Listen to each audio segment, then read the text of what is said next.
क्या आप जानते हैं, एक ऐसा शहर है जहां समय की शुरुआत भी हुई थी और जहां समय का अंत लिखा जा चुका है। एक ऐसी ज़मीन जिसे खुदा ने पवित्र भूमि कहा, जहां इब्राहिम, दाऊद और सुलेमान जैसे नबी चले थे और जहां तीनों आसमानी मजहब इस्लाम, यहूदी और ईसाई अपने अपने अंजाम का इंतज़ार कर रहे हैं।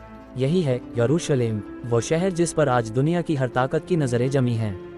लेकिन सवाल ये है, क्या यहीं से एंड ऑफ टाइम शुरू होगा? क्या यही वो जगह है जहां से आखिरी जंग छिड़ेगी, जो इंसानियत के अंत की कहानी लिखेगी?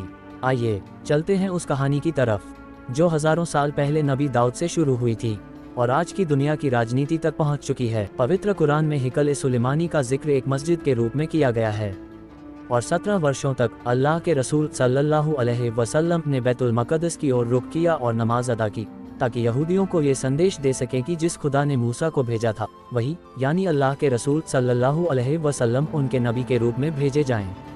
और फिर वही खुदा जिसने कुरान उतारा, वही तौरा भी उतारा।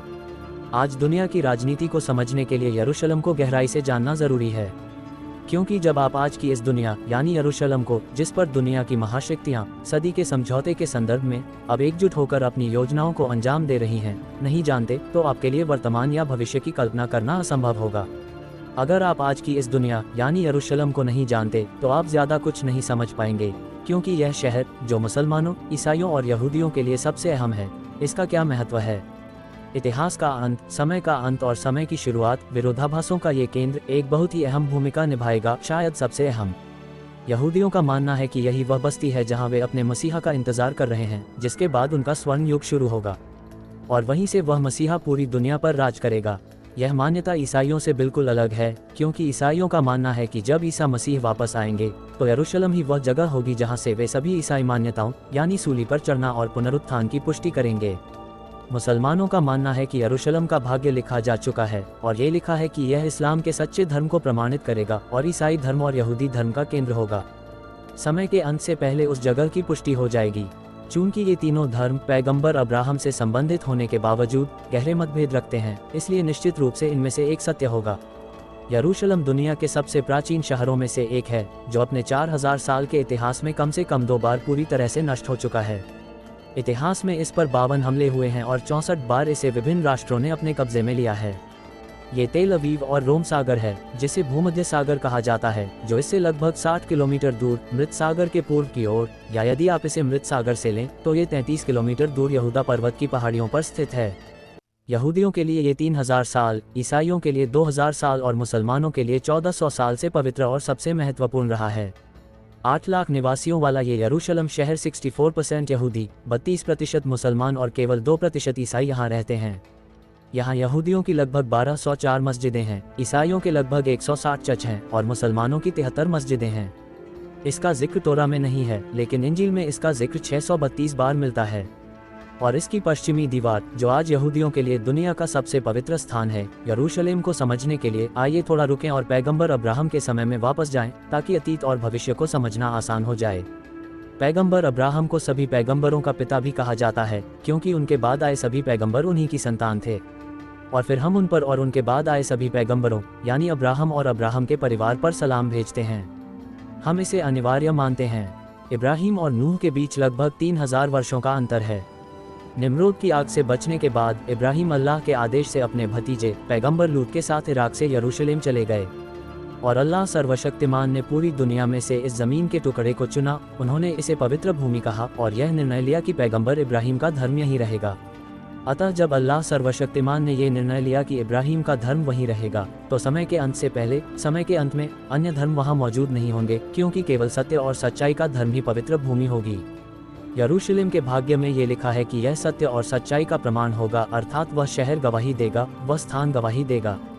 आज यरूशलेम की दीवारों को देखकर कई प्राचीन पुरातत्वविद उस पुरानी बस्ती में दबी इमारतों की तलाश करते हैं, जो कई बार नष्ट हो चुकी हैं और अब दृष्टि से ओझल हैं। लेकिन वहां जाने के बाद उनकी कल्पना मनुष्य के मन में जीवंत हो उठती है। यह आश्चर्य की बात है कि यहाँ कभी क्या था। ये शहर पहली बार पैगंबर दाऊद के समय में बसा था, जिनका नाम पवित्र कुरान में 16 बार आया है। और पहले पैगंबर यानी दाऊद, जिन्हें राजत्व भी दिया गया था, पैगंबर दाऊद पैगंबर आदम के अलावा एकमात्र पैगंबर हैं जिन्हें पवित्र कुरान में खलीफा कहा गया है। ईसा से हजारों साल पहले उन्हें राजत्व दिए जाने के कारण फिलिस्तीन के कई इलाके इसराइलियों से छीन लिए गए थे। जब पैगंबर शमूएल शासक थे लेकिन वे बहुत कमज़ोर हो गए थे, तो इसराइलियों ने दुश्मनों के खिलाफ प्रार्थना की, हे अल्लाह, उनकी मदद के लिए एक राजा भेजो, क्योंकि पैगंबर शमूएल बहुत कमज़ोर थे। तब पैगंबर शमूएल ने ईश्वर के आदेशानुसार उन्हें 30 वर्षों के लिए एक राजा नियुक्त किया।